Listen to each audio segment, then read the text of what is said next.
stream is about etiquette and terminology. So, etiquette is a customary code of polite behavior in a society or among members of a particular group or profession. That's an actual term.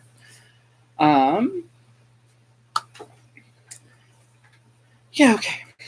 So we're going to start with a general etiquette. Sorry, got people PMing me already. That's awesome. Okay, so general etiquette. What we're going over today is some etiquette and some terminology terms that are basically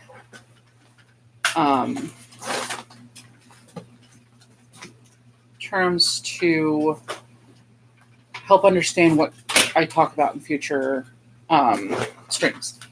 And then, hi, Iric and Tiffany. How you doing? And general etiquette is, this is just generally how to treat people, but specifically those of a spiritual nature. So that is what we're focusing on today. So we're going to start with just general etiquette. Don't treat your friends like party tricks. Right.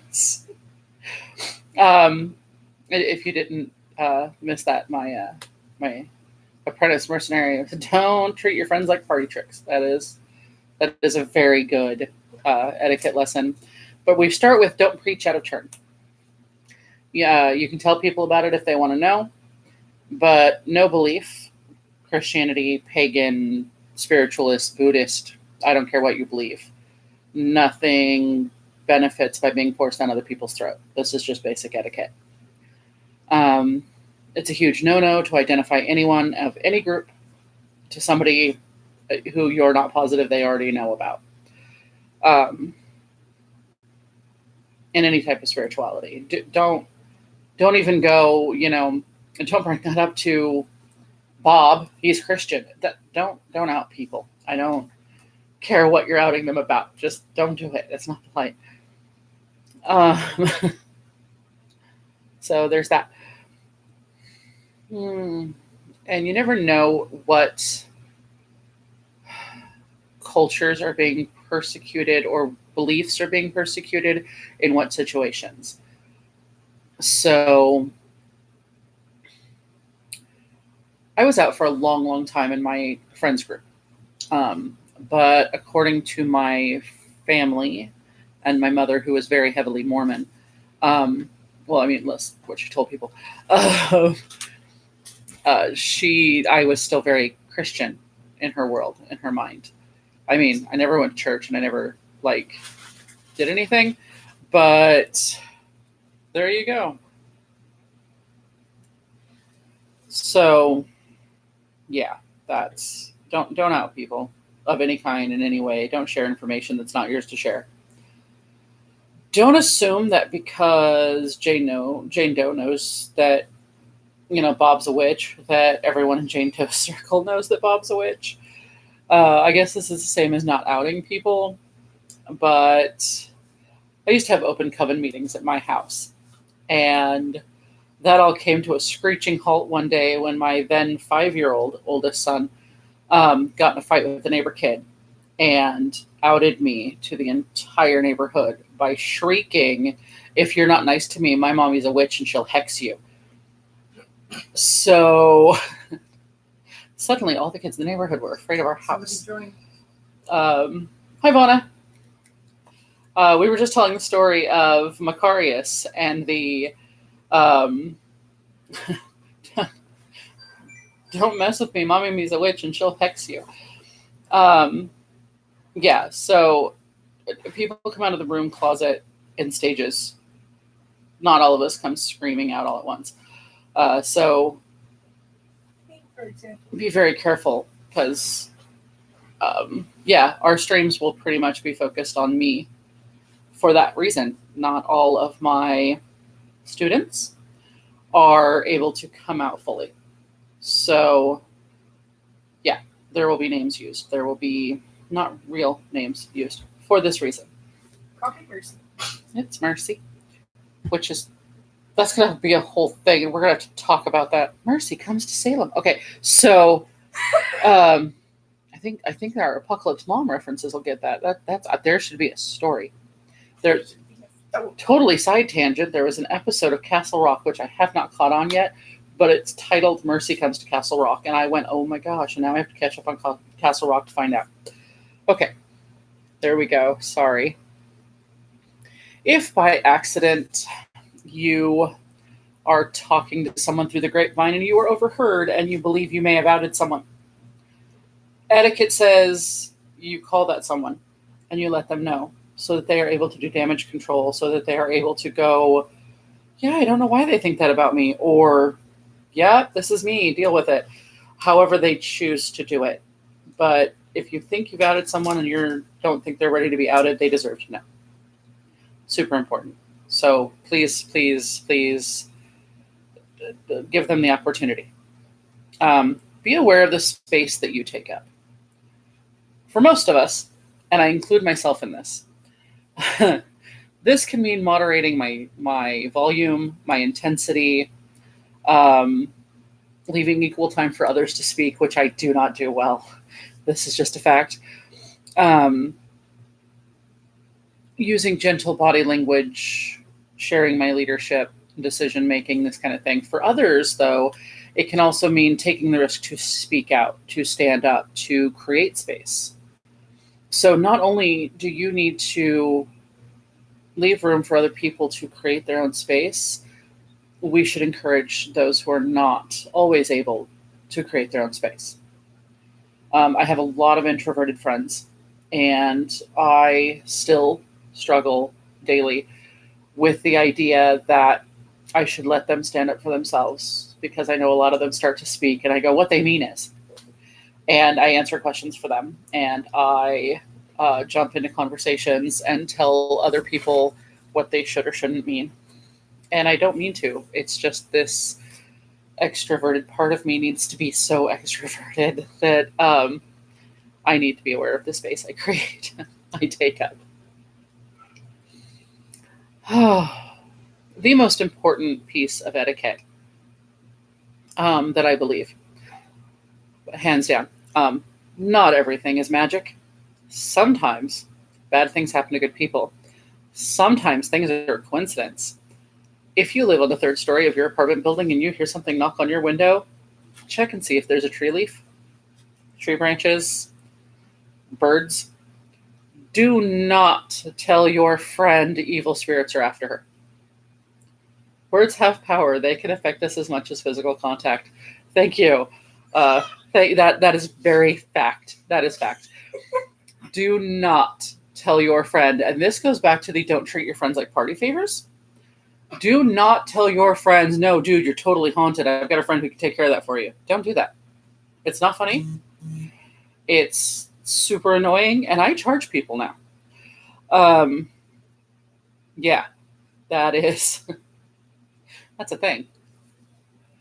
So we're going to move on to our second piece of terminology, and that is altar. Altar is a big word because everyone sees altar and they think Stonehenge. You hear the word altar, you think this big stone slab, the giant rock that Aslan died on. I'm not. No. Sacrifices. Right. We don't do sacrifices. I mean, not that kind. Altar, for the first couple of years I was a witch, the altar was top of my dresser. I currently, let's see if I can do this. My YouTube shows it. That is a memorial altar up there behind my shrubs container next to my Indian. Okay. And then if I move even further, that's one of our 3 household altars that aren't completely set up yet. Sorry if that made anybody sick. Let me move my YouTube camera at the same time. That is one of 3 household altars. So an altar is a special flat surface that is set aside for sacred working, religious acknowledgement, or anything used to hold items that are sacred to you. My memorial shelf really is friendships I have lost, people who have gone beyond, um, Things trapped in other things. things that are important to me. Um, yeah. Things that need to be contained. It doesn't necessarily need to be something you cast spells from. I have that altar. It's in the other room. So what we're going to talk about next, the reason we brought altar up here, is altar etiquette. Now, I will start this by saying everyone I know has an altar of some kind. It's just a fact. Whether it be a bookshelf that you keep special stuff on, whether it be your mantle where you put remnants of mom and dad and the family portraits or whatever. So any etiquette around altars is especially important. An altar is a sacred space, and ritual tools or altar items are specially attuned to the family and the person who uses them. So the very first piece of etiquette I have here is never touch someone else's altar items or ritual tools without permission. Unless you're told to. That's permission. Do not, even if you're close to them or you circle together, or no, it's okay, I work with her all the time. No. Do not walk up and go, hey, what's this? It looks cute, and start playing with something that looks like it was specially placed somewhere, even if you don't think it's an altar. You would never guess. I'm going to move things again. You can see it in my YouTube video, right underneath my Wii games. This is Durga. It's my froggy Durga. And it doesn't look like an altar. It looks like a movie shelf. But that specific shelf is blank for a reason. And he usually holds one of my sobriety coins. There are 3 praying frogs in my house, and they each hold a sobriety coin. But you don't walk up and go, this is cute, and move stuff. That's just rude. It has nothing to do with altar, religion, or spirituality. Don't rearrange other people's houses. It is okay if you ask to touch something. But ask. Don't just assume. If you don't know what it is, you probably shouldn't Don't. touch Yeah, it. if you don't know what it is or why it's there, you probably shouldn't touch it. Number 2, you do not need to let anyone touch your special items. Just because somebody has asked doesn't mean that you have to give them permission. Just because you said yes once doesn't mean it applies to every time you see someone. You are under no obligation to let anyone handle anything of yours at any time. And I mean that in every single way possible. Unless it's a Devin. I No. will always hug your Devin. No. Devin is his own person, and you have to talk to him about handling anything of his. However, he can handle what I have. And I meant that in any way. Okay, so moving on. Interpret any hesitation as a no. If you go, hey, that looks interesting, can I hold your frog? And I go, just go, yeah, okay. And hesitation means no. If I have to think about it, whether or not you should do it, probably means no. And gracefully accept no. Do not go, dude, I could do it last week. Oh my God, it's just a frog. It can't really be a god figure. It's a frog. That's not the point. You don't know me. And many of you will go, yes, I do. No, you don't know why I have things set the way they have them. Especially if it's a haunted object. Especially if it's a haunted. I don't put haunted objects out, Cece. See what happens? Okay. Ask before placing anything on an altar, even if it's shared, even if it's a table in the middle of the dining room that I have set up candles on because I have said we're going to do a prayer for the dead. Don't walk in and set your camera down on it. No, this really happened to me like a week ago. It was terrible. Usually for group work, you will know ahead of time these are the kind of things that are appropriate. If I'm going to go, hey, we're going to set up an altar and we're going to do some ritual, this is what I need you to bring. When people assemble, whoever's leading whatever ritual or activity you guys are all doing should go, this is the sacred space, this is what goes here, nothing else goes here. But sometimes you don't know. Sometimes you walk into somebody's house and there's a random frog sitting on a movie shelf, and you just go, oh, this frog's there. I can set my, what is that over there? Hair clip there. I can just set it down. It's fine. Don't do that. It's rude. Hair clip's haunted. It is now, and it's yours. So I'm not kidding. It's one of your hair clips from when you shaved my head last and you stuck it up here.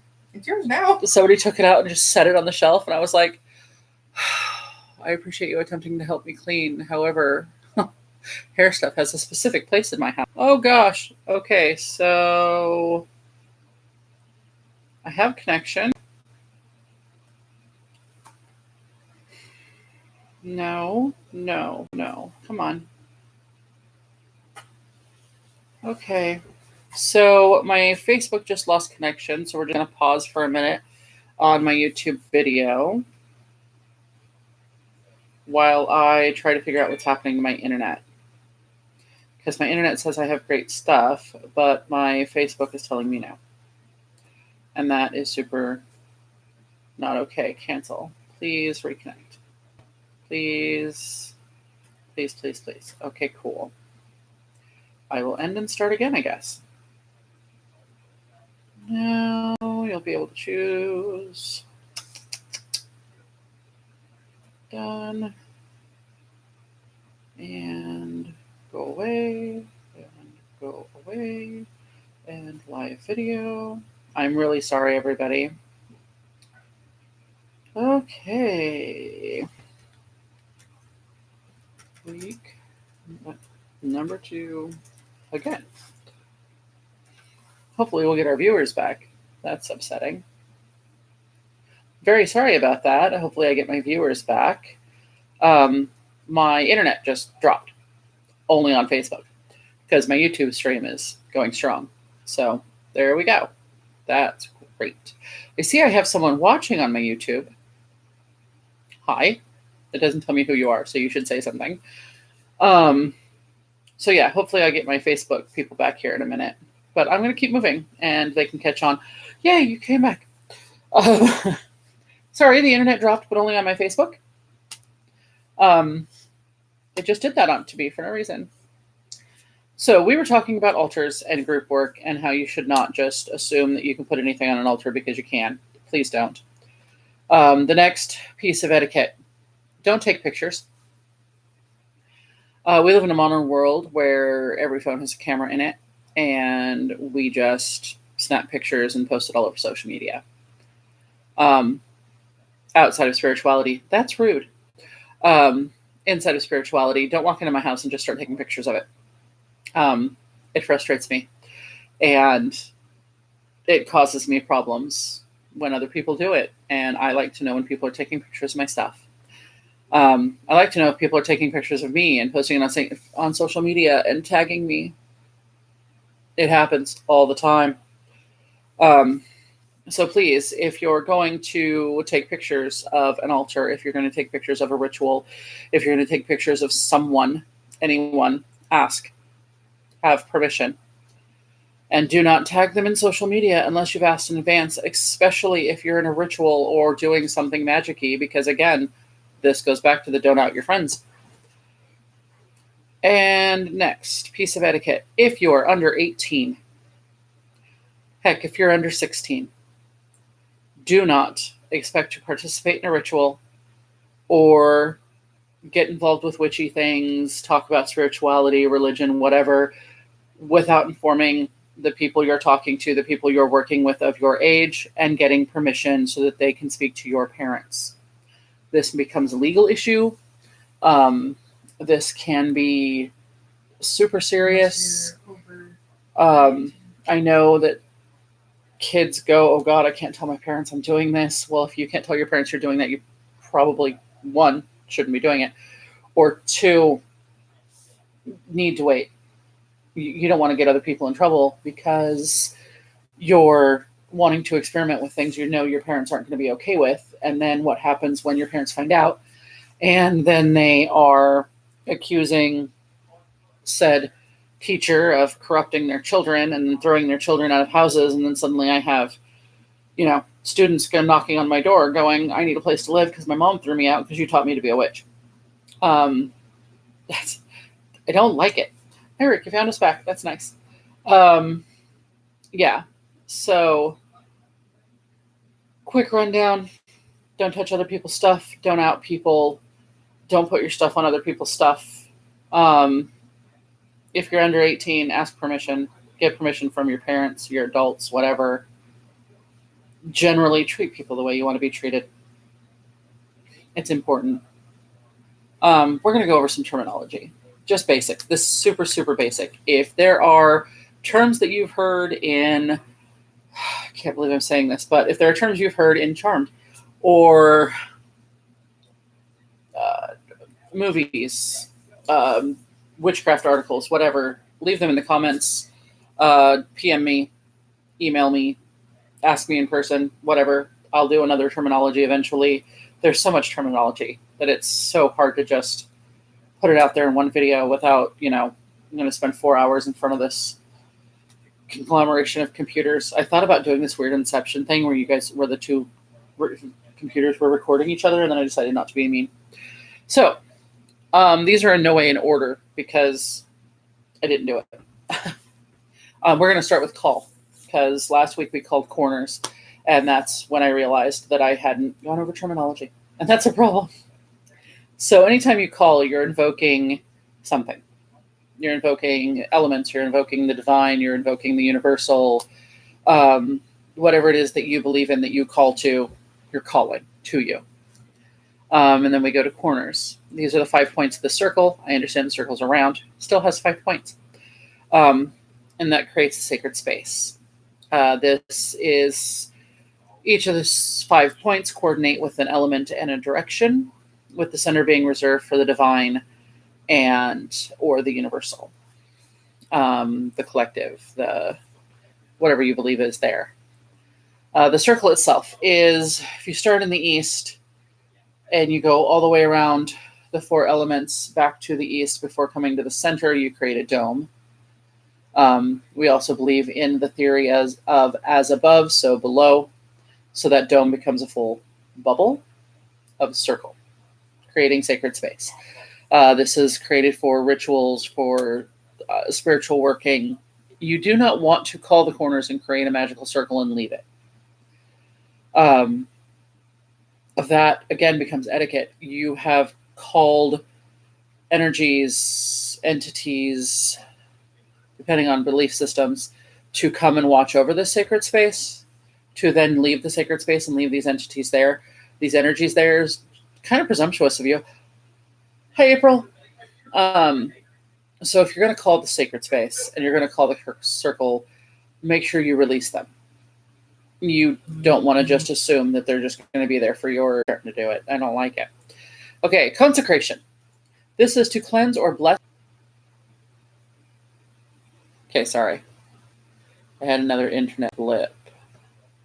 And I'm unable to get chat on YouTube, so... Oh, no, please. Sorry.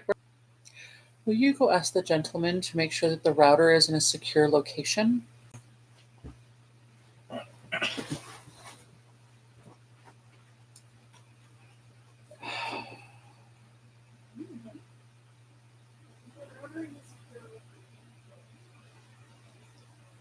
Yep.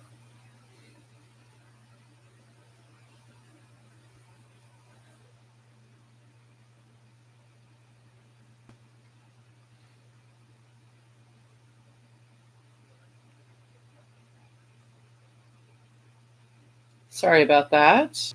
Again, my internet's being crazy. It keeps flashing. My YouTube's still going strong. It just says the internet was unstable for a second, and now I'm here on my third. live video trying to get through this one lesson. I hope everybody comes back. If not, I'm going to make sure this is saved on my Facebook and my YouTube for later viewing. Again, we were at consecration. Consecration is to create and bless something or someone for ritual use and spell work, or religion purposes. Consecrated ground is usually where we bury our dead. Most cemeteries are consecrated ground. So, Book of Shadows. A Book of Shadows is also called a grimoire. Now, movies and things will tell you that a Book of Shadows is where you keep all your spells. Hi, Rick. I'm glad you came back. A Book of Shadows is where you keep. Most people think you keep spells. Book of Shadows is kind of like a cookbook. It's also called a grimoire. It very rarely does it actually contain spells, but it'll contain like how to make a potion. It'll contain this is the ritual I did, notes on it, and this is what worked and this is what didn't. And oh wait, what color candle do I need to represent East? That's in the Book of Shadows. Super important. I have like 15 of them that are all stuff I've been putting my research in, my notes in. I used to do this class for my first coven I did 20 years ago. And we would meet once a week, and I had actual like printed up worksheets and lesson plans and the whole bit. And that is when I started my first Book of Shadows. And it was, this is East means air, means intelligence, thought, which is really funny. We call people who don't keep thoughts in their head airheads, but air is actually thought and intuition and intelligence. And that is a lesson for another time, because I will get lost in that circle. That is a rabbit hole I will just spiral into. But that's all kept in your Book of Shadows or your grimoire. Most movies will tell you that a grimoire is the evil Book of Shadows, but magic is neither black nor white, good nor evil, but in the heart of the witch.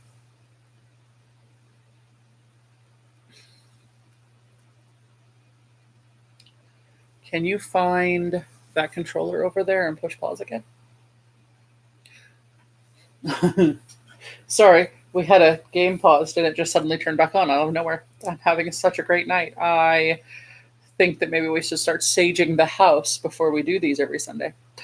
So maybe we should start meeting at 7.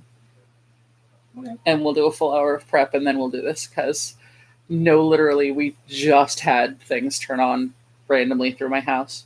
And I will say again, it's not always magic. Sometimes it's coincidence. However, sometimes it's too much of a coincidence. Yeah. So, next terminology, burning times.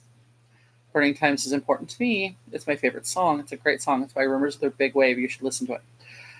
Burning Times is a time in history recorded as the persecution of witches.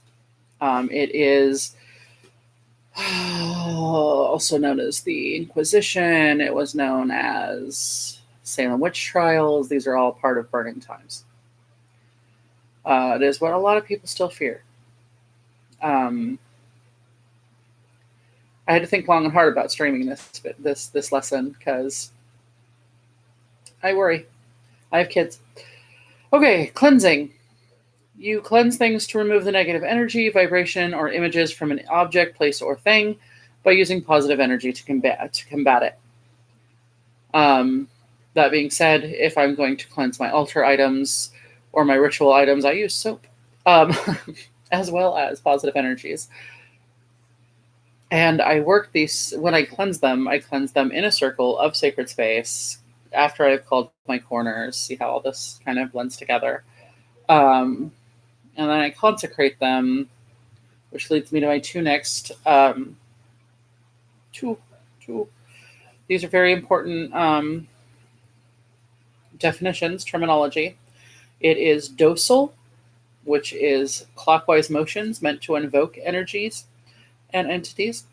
and widdershins. I just like the word widdershins. It is a counterclockwise motion meant to banish energies around the clock, and that means that you're bringing positive energy, you're bringing good things to you, you're bringing things to you. To go backwards is to take things away, to make sure things don't happen. It's important. So when you clean your ritual items, scrub in a docile fashion in a sacred space after you have called corners. Then we're going to talk about the Wheel of the Year. The Wheel of the Year for witches starts at Samhain. And it goes through the winter, which is represented by death, as obvious because things don't grow and everything is reborn in the spring. And then it ages through summer and it comes to old age in the fall. And then it dies again in winter. But the circle is never broken. The circle continues on and on and on, and that is why we call it a wheel. In that wheel, there are 8 sabbats, or sabbats, or however you want to pronounce it. I've heard it so many different ways at this point. And those 8 are the 8 festivals that commemorate the changing in the seasons. So Samhain, Ostara, I don't know them in order. I should. This is why I have a book of shadows because it's all in there. And then there are 13 espets, and espets are generally the full moons, or if you're crazy, like one of my covens was, you meet 26 times in a year, and for those, and they are the espet, and then just a weekly, bi-weekly coven meeting. And mainly because we were all close friends and we just wanted to hang out every 2 weeks. Or it was an excuse to party because I'm a recovering addict for a reason. And never do ritual drunk, but we used to drink after.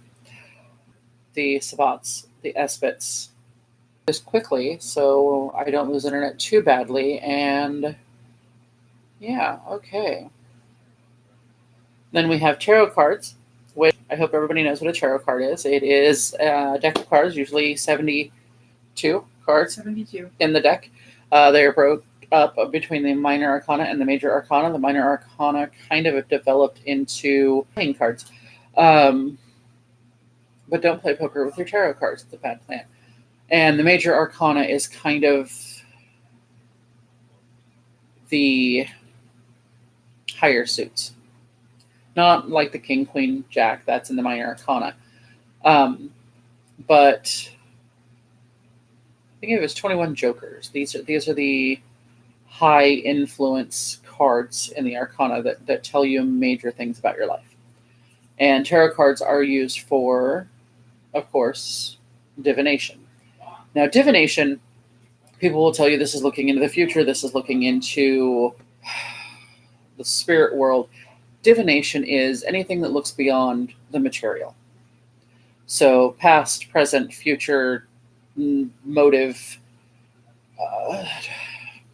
spirituality, spirit guides. This is all part of divination. Meditations can be divination. Other forms of divination are included in spirit writing, scrying, the pendulum, which I had here and I was going to show off and I didn't. I don't know where I put it. Anyway, scrying is usually done with a mirror or a pendulum. Tarot cards are, of course, cards. There's the I Ching, which are coins. I have Chinese prayer sticks, which are super awesome. I got them when I went and saw the Terracotta Army. And that, I believe, is my list right now. So working, when we talk about working, that's the last thing I wanted to talk about. When I say we're going to do some work, we're going to do spiritual work, magic work, whatever. I don't mean like we're all going to get together and scrub my house with toothbrushes. I mean, we're going to corners, we're going to create a sacred space, draw the circle, and do it with intent. There's an intent behind it, and that's what creates the work. It's not necessarily spell casting, it's not necessarily hexing anyone, it's not any of that. It is simply the idea that you have intent to what you're doing, and therefore what you're doing has purpose. That purpose is what is the work. I don't know if that was very clear. That kind of seemed babbling to me. So, that is what I have for week 2. It is short, and I apologize. Having some technical difficulties, and next week I'm going to see if I can fix that, because I don't like this. And next week, if I don't have my apprentices with me, I might do this closer to the router where I can actually take Ethernet cables and just plug in so I don't have the internet problem again. So please know, the reason I tell you that in the end of this video is that I want you watching to know that I am working every week to get a better setup. Hence the YouTube is closer to me this time. And I have less distraction on the Facebook side as well. And I'm hoping that we get a better internet working, and I'd like you guys to give me feedback. What you think, what I can do better, what I can do worse. Do you want a different background? I'll tack something up on the wall to make it pretty. Next week, we are going to go through the Wheel of the Year and the holidays and what we normally come up with, like what's done for each holiday is what I'm thinking of for next week. Is that right? Yes. And then the Sunday after that, we will be doing an actual thanking ritual. So it will be our second ritual. It will be 2 rituals in this month, but it's Thanksgiving. It'll be the Sunday before Thanksgiving. So I will talk about on the 24th of November, and we will do a quick calling corners, creating the sacred space, and then kind of talking about how we show thanks and why we give thanks and what modern Thanksgiving is from a witch's point of view, or a spiritualist's point of view, or shamanistic kind of things. I don't know necessarily that I call myself a witch. Now I'm going to go on a tangent, and I apologize because I was rapping. But this is kind of important for me for terminology points. I will call myself pagan. That is a fact. But I don't know that the term witch fits me much anymore. I used to be very, very Wiccan, and now I find myself following the more natural path of the shaman, even dipping a little into the Norse. I call myself spiritualist because my magic has very little, and this class will have very little to do with religion and actual religious belief. This will have more to do with energy work and spirituality and the actual work behind witchcraft, for lack of a better term, shamanistic practices, those kind of things. We will have a lesson later in the year about the different cultures and traditions and practices, but for myself, I don't really call myself a witch anymore. I don't know what to call myself. For a while, it was neo-pagan eclectic follower of Christ, which I guess kind of still fits, but I think I want something more inclusive with the shamanistic religious nature base that I'm currently with. So But yeah, so next week we're going to go over the Wheel of the Year and each of the holidays, the Esbits. So it will be the 8 holidays, the 8 Sabbats, the 13 Esbits, and kind of how we mix modern traditional holidays into the ancient pagan ways and whether or not you should and how we do each holiday. That's next week. And then the week after will be the giving thanks ritual and what to do, how to do it. It'll kind of dip into Christmas, winter solstice, however you want to talk about it. Kind of the idea that in order to give thanks, you give back. Again, if you have any questions, like, subscribe, spread the word, pass it along to your friends, tell everyone. Sunday, 8 o'clock every week. This is my goal. My original plan is 10 weeks, but I don't know. Might go longer. I'm seeing it stretch out before me, and I think I have more than 10 weeks worth of content. So anyway, that's my goal. I hope everybody liked it, and I will see you guys later. Eric, thank you for joining us. And please leave a comment. Let me know what you guys think. Last week, everybody jumped on my phone after I was all done, but I didn't get a whole lot of comment and feedback on computers. Don't be afraid to tell me, your hair's bad, you don't look good. Taryn! Oh. Last week I had Leah, and now I'm done, and you're just getting here. So for you all joining on Facebook, Taryn, this is in 3 parts because my computer messed up. Please watch the whole thing. And share it with Leah because she's going to want to know. Yeah, so like I said, leave comments, criticize me in public, let me know. If you criticize me in public, other people criticize me in public, and then I'll get more feedback. That is the goal there. For the YouTube group, my chat is unable to connect, so you can find me on Twitter, on Instagram, on YouTube as Sideseat Gamer, Sideseat Plus. Yay! Thank you for watching. Again, Sideseat Gamer, Sideseat Plus. I just published a website called Sideseat. I think it's Sideseat Life. No, it's sideseat.webs.com. And that will have a blog. It will have eventually this. The YouTube is connected to it at the blog. It'll say plus at the top. Anyway. Oh, where else am I? Facebook, Twitter, Instagram, Tumblr, YouTube.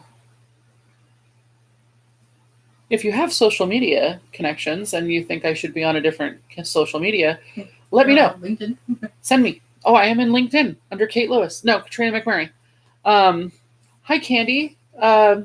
Again, I'm wrapping this up, but there is 3 videos on Facebook you should watch if you're interested. Let me know. I'd love to have feedback. I really would love to know what you guys think. So again, watch, like, subscribe. Next Sunday, 8 p.m. I'm trying to shoot for being done by 9, as most people have school the next day or work or whatever. So to do a live stream from 8 to 9, I feel like doesn't necessarily cut into bedtimes and that kind of thing. So that is my video, and I'm going to try to end this at the same time. So thank you for watching. Please rewatch, like, subscribe, pass the word, tell your friends, and I will see you all next week.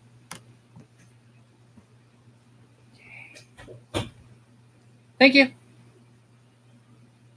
Your show unpaused.